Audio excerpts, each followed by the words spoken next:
Donc, merci beaucoup. Bon matin tout le monde. Ça me fait plaisir d'être ici parmi vous. Merci d'assister à cette présentation. Donc, qui a pour objectif de vous présenter le Bureau de normalisation, l'expertise en soutien aux acteurs des énergies renouvelables. Ce que je souhaite faire ce matin, c'est vous présenter via des exemples comment le BNQ peut aider les acteurs des énergies. Pardon.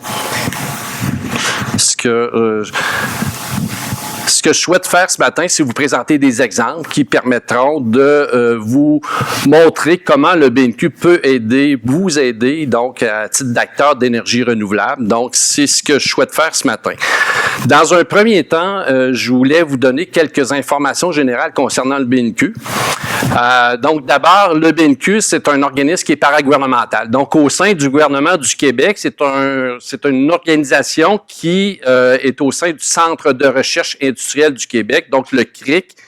Le CRIC relevant du ministère de l'Économie et de l'Innovation. Donc, c'est le lien avec le ministre, M. Fitzgibbon.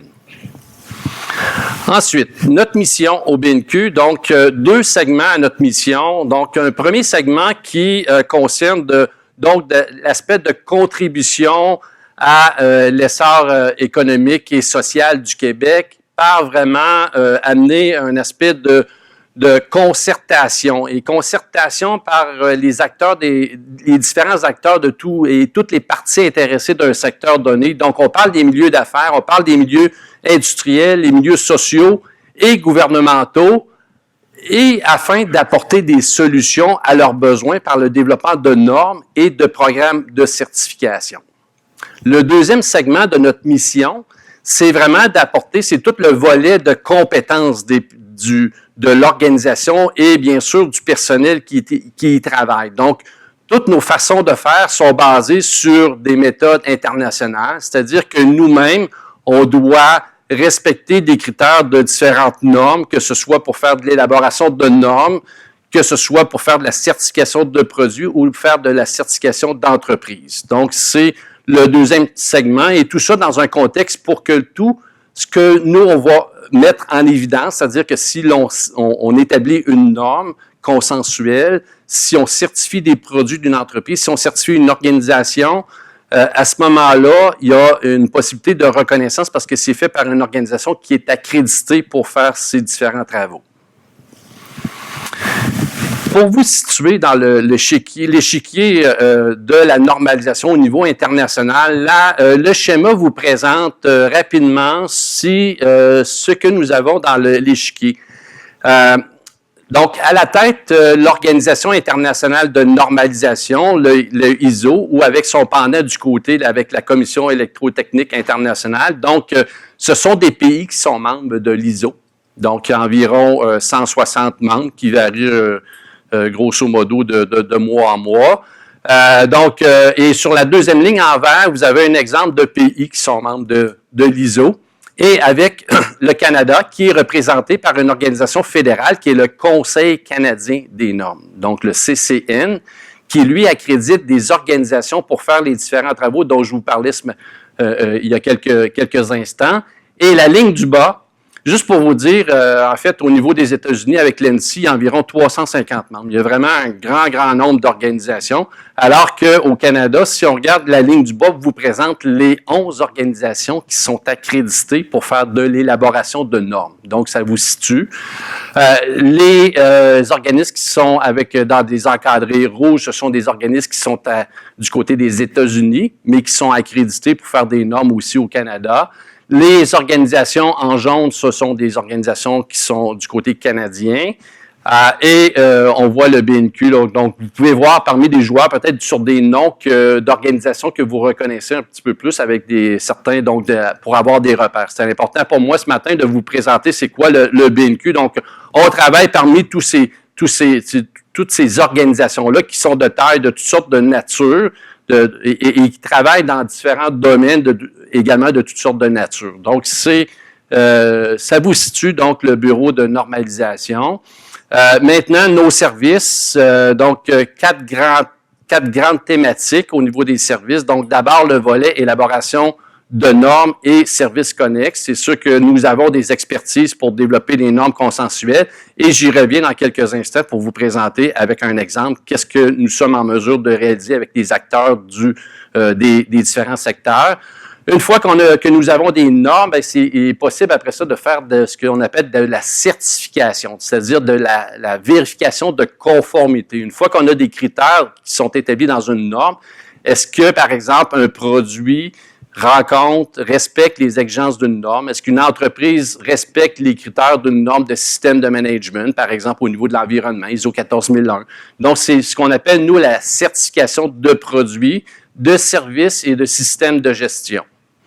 Il y a tout le volet évaluation de laboratoire. Donc, on sait qu'il y a des... il y a deux volets dans cette évaluation de laboratoire-là. Autant le volet qu'on parle des laboratoires mécaniques, les laboratoires du génie civil, les laboratoires de la chimie, la métallurgie, et tout le volet aussi laboratoire dans le volet médical. Donc, tout le réseau qui concerne le réseau de la santé. Donc, il y a des normes aussi au niveau de ISO. Donc, le BNQ est en mesure de faire l'évaluation de ces laboratoires-là, toujours dans un contexte qui a une tiers partie qui vienne évaluer la compétence d'un laboratoire ou d'un produit en vue de que le laboratoire puisse déclarer qu'il respecte les exigences des normes en question. Et le quatrième volet, c'est ce qu'on appelle la vérification des gaz à effet de serre. Donc, nous sommes une organisation, nous avons été le premier organisme accrédité au Canada pour faire de la vérification de gaz à effet de serre. Les interventions du BNQ. Donc, d'abord, ce qui est important là, au BNQ, lorsqu'on vient, on regarde des sujets, bon, c'est important de voir, on ne fera pas un dédoublement. C'est bien important. Il se peut fort bien qu'il existe, pour un sujet donné, qu'il existe déjà une norme. Puis, il y a des moyens de la découvrir. S'il existe déjà une norme, peut-être que cette norme-là fait tout à fait de l'affaire, mais qu'elle a été ignorée ou qu'elle n'était pas connue des acteurs. Et à ce moment-là, on va pouvoir l'utiliser. On pourrait développer, par exemple, un programme de certification à partir d'une norme déjà existante. Par contre, peut-être dans certains cas, oui, il y a une norme, mais cette norme-là ne fait pas particulièrement l'affaire, c'est-à-dire qu'il y a des caractéristiques peut-être ou des critères à modifier dans cette norme-là. Et alors là, on va mettre en branle tout notre processus par exemple, pour entériner des normes ISO, mais peut-être avec ce qu'on appelle, nous, des déviations, donc c'est-à-dire qu'il y a des changements peut-être dans certaines normes ISO, ou carrément, s'il n'y a pas de normes ou s'il n'y a pas de normes qui font l'affaire, qui pourraient traiter le sujet, à ce moment-là, le bureau de normalisation va être en mesure d'établir une norme en question. Et c'est comme ça qu'on a plusieurs exemples sur des sujets qui ont été des situations qui étaient au Québec. On a pu amener d'abord les acteurs québécois à se doter d'une norme et ensuite même faire en sorte de faire reconnaître cette norme-là à différents niveaux et même faire adhérer des acteurs soit d'autres provinces ou de d'autres pays. Donc, le BNQ, une expertise confirmée, des normes et des programmes de certification qui sont reconnus parce que nous-mêmes, nous sommes accrédités par différents accréditeurs. Donc, le principal, c'est le Conseil canadien des normes. Il y a bon nombre aussi d'autres accréditeurs que l'on reçoit chez nous. C'est bien sûr en travaillant dans les domaines, pour moi, il y a 7 grands domaines au niveau du BNQ dans lesquels on travaille. D'abord au niveau des infrastructures, ensuite au niveau de l'agroalimentaire, au niveau de la foresterie, la protection sûreté, la santé et sécurité au travail et l'environnement. Et le 7e, et pour moi, est tout autre sujet parce qu'il y a toutes sortes de nouvelles opportunités dont les acteurs ont besoin de nos services. Et alors là, on voit les opportunités et là, on travaille avec eux. Vraiment, c'est important, les parties intéressées, qu'est-ce qu'ils ont besoin et d'aligner nos services en fonction de ces besoins-là. Et là, on y arrive avec des exemples. Je vous parlais que j'allais illustrer les travaux du BNQ avec des exemples. J'ai 3 exemples. D'abord, comment le BNQ peut aider les acteurs des énergies renouvelables. Le premier volet, c'est le volet avec l'élaboration de normes dites consensuelles. Et l'exemple que je vais vous montrer, c'est la norme BNQ avec un numéro, là, mais le sujet, c'est le biométhane. Donc, une norme qui concerne les spécifications de la qualité pour que le biométhane soit injecté dans les réseaux de distribution et de transport de gaz naturel. Donc, le principe directeur concernant de cette norme-là, c'est que pour que les biométhane soient valorisés dans les réseaux de distribution, le biométhane doit avoir une composition similaire à celle du gaz naturel. Donc, le BNQ, à partir de là, c'était le besoin identifié par les acteurs du milieu. Le BNQ a mis en œuvre son processus de création de normes. Et le processus de création de normes est le suivant. Je suis conscient que c'est un peu petit à l'écran. Par contre, c'est vraiment un processus, on va dire, qui est vraiment normalisé, c'est-à-dire qu'on doit suivre des étapes bien précises. Et ces étapes-là, je vais vous les décrire. D'abord, 2 étapes importantes au niveau du démarrage d'un projet. Bien, c'est sûr qu'il y a tout l'examen du sujet. Puis après ça, une fois qu'on déclare qu'on pourrait développer une norme, c'est-à-dire l'analyse du sujet, c'est-à-dire est-ce qu'il existe une norme, est-ce qu'il existe des normes quelque part d'autres qui pourraient être utiles? Il n'en existe pas. Si on a la réponse déjà, il n'en existe pas. On a pris la décision avec les acteurs de développer la norme en question. Bien, la première chose à faire, c'est de former un comité de normalisation. Et là, il y a des critères au niveau de la formation. C'est important. Je vous dis, on développe nos normes avec les parties intéressées. Donc, on doit avoir les différents acteurs. On va avoir si par exemple, je vous donne un exemple. Le biométhane. On devait avoir, par exemple, le premier groupe. Il y a toujours 3 groupes d'intérêt. Le premier groupe étant les fournisseurs. Généralement, on a 3 groupes d'intérêt. Donc, d'abord, le groupe des fournisseurs. Ensuite, le groupe qui vont recevoir le produit en question, les utilisateurs. Donc, c'est un deuxième groupe d'intérêt. Et le troisième groupe d'intérêt, ce sont l'intérêt général. Donc, des organismes de réglementation qui pourraient avoir des laboratoires ou autres parties intéressées qu'on ne retrouve pas donc dans les fabricants et les utilisateurs. Donc, à partir de là, on a vraiment une façon de gérer un comité. Et j'en profite pour souligner la présence d'un de mes collègues, Jonathan Lafontaine, qui est normalisateur au BNQ, donc qui, lui, travaille. Et j'aurai l'occasion tout à l'heure de parler parmi un exemple sur lequel il travaille. Donc, il y a vraiment une préoccupation d'avoir un bon comité de normalisation qui va regrouper les parties intéressées parce que tout ce processus-là d'élaboration de normes va être mené par ces acteurs-là. Ce sont eux, ces acteurs-là qui sont autour de la table, qui vont amener le contenu technique au niveau d'une norme. Le BNQ, lui, va gérer le processus d'élaboration, va s'assurer que toutes les étapes qui sont nécessaires sont bel et bien suivies. Et ces étapes-là, donc, je disais, formation du comité, préparation d'un document préliminaire, et là, travail en comité de normalisation pour étoffer le document préliminaire pour en arriver avec une formulation d'un projet de norme qui va être sensiblement, disons, avec les acteurs autour de la table vont dire, on a fait le tour du sujet. Maintenant, on pourrait élargir le consensus, c'est-à-dire d'aller voir avec une consultation publique, donc pendant une période minimale de 60 jours, on va aller demander, donc on rend disponible le projet, on avise les gens que le projet est disponible sur notre site web, ils peuvent le télécharger pour en prendre connaissance et là, faire des commentaires pendant la période d'enquête publique pour que tous ces mêmes commentaires-là, s'il y a des choses sur lesquelles les acteurs autour de la table n'ont pas pensé ou des différents sujets, bien, ils vont amener les gens qui sont à l'externe du comité, ils vont amener leurs préoccupations et ces préoccupations-là vont être examinées par les membres du comité de normalisation.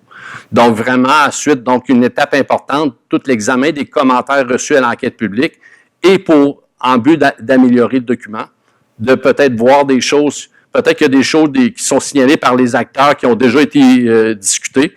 Par contre, il y a peut-être lieu de renchérir puis de préciser un certain nombre de points dans la norme. Mais une fois que là, le comité dit, bien maintenant, on a fait le tour du sujet, on a regardé, on a apporté une réponse à l'ensemble des commentaires reçus lors de la consultation publique. Et là, donc, on va confirmer, les membres du comité vont confirmer via un vote qu'ils sont en accord ou qui sont en désaccord avec la publication de la norme. Donc, ce sont les étapes. Et une fois qu'on a ça, bien, c'est sûr qu'avec le volet de vote, bon, chaque membre de comité, je vous disais tout à l'heure, c'est important, il y a au niveau de la formation du comité qu'on ait bel et bien un comité qui soit équilibré, c'est-à-dire qu'il n'y a aucun des 3 groupes dont je vous mentionnais, qui est en nombre supérieur au total des 2 autres groupes, parce que là, on va arriver avec l'aspect de consensus, comment on va le mesurer, le consensus. On va le mesurer d'abord deux façons de mesurer. En fait, il faut regarder ces deux repères-là. Est-ce que parmi chacun des trois groupes, est-ce que chacun des groupes est en accord vraiment avec la publication de la norme? Est-ce qu'il y a une absence, est-ce qu'il y a un consensus dans chacun des groupes pris séparément? Et ensuite, le comité global, est-ce qu'il y a un consensus aussi à ce niveau-là? Et si jamais il y a des votes aussi, des votes négatifs, ben on va tenter, nous, au BNQ, de résoudre les votes négatifs en question. C'est sûr que quelqu'un qui va voter négativement, c'est-à-dire qu'il devra apporter une argumentation technique, c'est-à-dire que pourquoi il est pas en accord, ben il devra préciser, par exemple, il y a tel point de la norme qui est problématique pour son secteur. Et alors là, ben on va résoudre. Dans tout ce que j'ai vu au niveau du BNQ, il y a un seul sujet qu'on n'a pas pu mener à la fin, jusqu'à une publication. Mais sinon, ben c'est sûr que toutes nos normes, dans le fond, ce qui va arriver, c'est que certains sujets, ça va prendre un petit peu plus de temps, mais par contre, on va y arriver par le processus de résolution de vote négatif. Et alors là, ben après ça, une publication d'une norme, une fois officiellement qu'on a toute la compilation des votes en question, ben on va être en mesure de faire en sorte que la norme peut être publiée, et alors là, elle devient notre catalogue, comme la norme sur le biométhane, qui est à notre... Et là, si jamais il y a des acteurs, ben il faut les réviser aussi, ces normes-là, et si jamais en cours de... Si on est en intervalle de révision, et si jamais il y a des intervenants qui disent, ben écoute, il y a peut-être une modification qui devrait être faite dans cette norme-là, ben il est possible de le faire. Toujours avec le même processus, on va consulter le comité, donc c'est le BNQ qui va gérer cet aspect-là de modification, ou soit après une certaine période de révision de la norme, ou bien, par exemple, on pourrait les reconduire telles quelles si la norme, les critères qui sont contenus dans la norme font tout à fait le travail qui est nécessaire.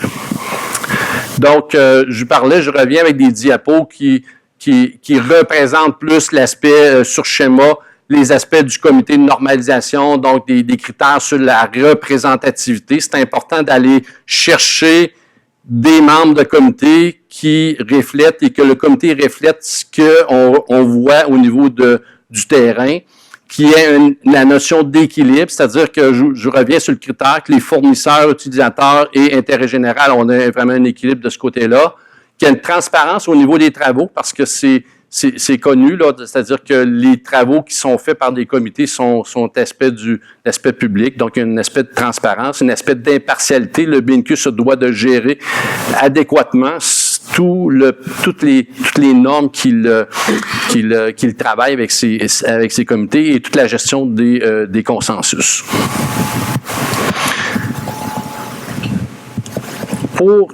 Toujours dans le même exemple, je vous donnais avec des normes qui peuvent avoir une portée québécoise. C'est-à-dire que là, on travaille avec un comité de normalisation dont les acteurs proviennent essentiellement du Québec.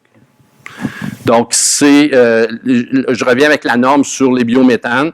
Donc, on avait une norme, un besoin québécois. On a fait vraiment avec un comité de normalisation. Et là, alors là, la norme est publiée comme norme BNQ, avec un numéro qui est c'est des catégories, là, 3672-100, c'est le numéro du document. Mais il est possible également au BNQ de faire des normes qui ont une portée canadienne. Alors là, il faut travailler avec des comités de normalisation où les intérêts canadiens sont pris en compte. Donc, il faut travailler différemment. C'est un exemple de projet que travaille mon collègue Jonathan Lafontaine. Donc, c'est-à-dire, là, dans ce cas-là, c'est le code canadien qui est au niveau des installations d'hydrogène. Donc, les codes de sécurité pour que les installations où il y a de l'hydrogène qui est travaillé, qui est en usage, soit tout à fait adéquat et sécuritaire. Donc, ce document-là était en édition 1 en 2007 et actuellement, on est en révision du document depuis un certain temps. Donc, et on envisage la publication pour cette année, donc 2020. Dans les prochains mois, il y aura une consultation publique faite sur la modification, l'édition 2 du code, et puis à ce moment-là, on aura une nouvelle publication. Tout ça dans un but de rassembler les acteurs pour que les installations d'hydrogène soient sécuritaires et soient construites de façon sécuritaire. Et je vous disais tout à l'heure, il faut travailler avec un comité, donc au niveau des intérêts, Donc là, on aura des intérêts pour les trois grands groupes qui vont de provenance canadienne et vraiment fait en sorte que on aura tous les acteurs et puis de travailler de ce côté-là avec tous les intervenants nécessaires. L'exemple 2 que je veux vous faire part au niveau des possibilités de travail avec le Bureau de normalisation du Québec, ce sont ce qu'on appelle, nous, la gestion de comités parallèles ou de comités miroirs qui coordonnent la représentation québécoise et canadienne au sein des comités techniques de l'Organisation internationale de normalisation. Bon, pour un sujet donné, il y a plus de 300 comités techniques, donc des grandes familles au sein de l'ISO qui développent des normes, aussi avec des sous-comités. Et alors là, on est en mesure, et l'exemple que je vous présente ce matin, c'est que le BNQ travaille, en fait, au niveau du comité parallèle sur ce qui concerne toute la fabrication additive, donc la fabrication 3D. Le BNQ a vu, et le Québec a vu un besoin de faire intervenir les intervenants dans toute la notion de fabrication additive, donc aussi les technologies 4.0. Et alors là, il y a un comité, le TC 261, et le BNQ, si on voit par exemple sur la diapo qui origine du site de l'ISO, on voit en bleu mauve, ce sont les pays qui sont vraiment des participants au niveau du secrétariat. Et donc, le BNQ, ce que lui fait, c'est qu'il va faire une fédération des parties intéressées québécoises et canadiennes pour que ces gens-là, de l'industrie, des organismes de réglementation, des utilisateurs, puissent voir, connaître ce qui se passe au niveau du grand comité technique international, les normes qui se développent de ce côté-là, faire en sorte qu'ils vont pouvoir, ces mêmes acteurs-là pourraient influencer, c'est-à-dire les contenus des normes internationales, mais aussi d'influencer le programme de travail. Quelles normes sont développées par le comité technique ou les sous-comités techniques en question? Donc, le BNQ est mandaté pour administrer le comité parallèle ou comité miroir du CCN dans la fabrication additive. On fait la coordination et aussi, on fait aussi une bonne collaboration avec les acteurs principaux, donc dans ce cas-là, au niveau de la France. Et aussi, avec le comité parallèle, il s'est fait un grand travail avec une autre organisation de normalisation qui est la STM. Donc, faire en sorte que il y a vraiment une synergie entre les comités ISO et ASTM. Les retombées, bien, il y a multiples retombées. Si on regarde plus spécifiquement au niveau du comité miroir, il y a une quarantaine d'experts de l'industrie, des milieux de la recherche et des organismes gouvernementaux qui se rassemblent de façon régulière avec un président, dans ce cas-là, qui provient de la région de Montréal, de l'entreprise Pratt & Whitney, qui est bien concernée par la fabrication additive ou la fabrication 3D. Et alors là, tous les acteurs voient qu'est-ce qui se développe au niveau d'ISO. Ils sont en mesure de... Donc, c'est une possibilité pour des acteurs. Ce que je veux adresser aujourd'hui, là, dans le fond, s'il y a des sujets qui pourraient être d'utilité pour vous, dans les différentes filières de l'ACPER, ça serait une possibilité qu'on puisse regarder cela ensemble. Le troisième exemple que je veux vous parler ce matin, pour conclure, donc c'est toute la gestion de comités internationaux d'élaboration de normes à l'ISO. Là, on est au niveau international. Et alors là, c'est le secrétariat du comité ISO TC 197. Le BNQ assure le secrétariat de ce comité ISO. Mon collègue Jonathan est le secrétaire du comité international, donc le comité qui développe toutes les normes qui gravitent autour de l'hydrogène. Ça fait quand même presque plus de 25 ans que que le BNQ gère ce comité-là. Il voyait donc, dans le fond, depuis longtemps, là, qu'il y avait une opportunité pour ce volet-là, ce secteur de l'énergie. Et en même temps, le BNQ gère le comité parallèle aussi, le comité miroir des acteurs québécois et canadiens. Donc, la même chose, la participation du comité 197 avec les pays, soit en bleu, le secrétariat qui est un peu plus foncé avec le Canada, qui est géré, donc le secrétariat qui est géré par le bureau de normalisation. Et donc, tout ça, ben pourquoi? Donc, j'ai une série de points, d'éléments. Pourquoi un secteur veut se doter de normes. Donc, dans le fond, c'est important. L'hydrogène, ben, c'est sûr qu'il y a un caractère d'aspect sécuritaire, mais voir comment tous les aspects de compatibilité, de qualité constante, d'atteindre des marchés. Donc, lorsqu'un secteur d'activité économique se dote de normes, ben, il est en mesure de démontrer à ceux qui pourraient être intéressés par cette technologie-là, de faire en sorte que le milieu s'est pris en main pour avoir des produits qui sont sécuritaires, des choses qui sont interchangeables. Pourquoi qu'on arrive maintenant avec, on est en mesure de faire le plein de carburant hydrogène, mais parce qu'il y a une compatibilité, donc c'est tout ça avec compatibilité étant assurée parce qu'il y a des critères qui sont définis dans les normes, des critères autant de compatibilité, mais aussi de sécurité. Donc, des retombées, il y a quand même beaucoup de travail qui se fait de ce côté-là. Donc, ça nous amène, Jonathan, avec des rencontres au niveau international, là, avec tous les acteurs qui sont, vous voyez l'échiquier tout à l'heure, des acteurs qui gravitent dans le monde. Et c'était donc le but de vous présenter qu'est-ce que le BNQ peut apporter aux acteurs des énergies renouvelables. Je lance comme proposition, dans le fond, je vous ai présenté les services du Bureau de normalisation, la possibilité donc de développer des normes québécoises ou des normes de portée canadienne, également de gérer les aspects de ce qui se passe au niveau international, donc de fédérer les acteurs d'une industrie donnée au niveau québécois, par exemple, pour que on puisse influencer, pour que les acteurs puissent influencer les normes le contenu des normes internationales, de suivre ces contenus-là, d'influencer le programme de travail des acteurs et aussi de gérer, donc, tout l'aspect, le troisième volet, de gérer des comités de normalisation au niveau international. Donc voilà, c'était l'essentiel de ma présentation. Donc maintenant, il y a des questions. Peut-être une première, comment on peut aider. Donc dans le fond, c'est un petit peu le débat qu'on veut faire ce matin, ou en fait un questionnement. Comment le BNQ peut aider les acteurs des énergies renouvelables via des exemples que j'ai pu présenter il y a quelques minutes. Bon, ben merci beaucoup, M. Rousseau. Merci.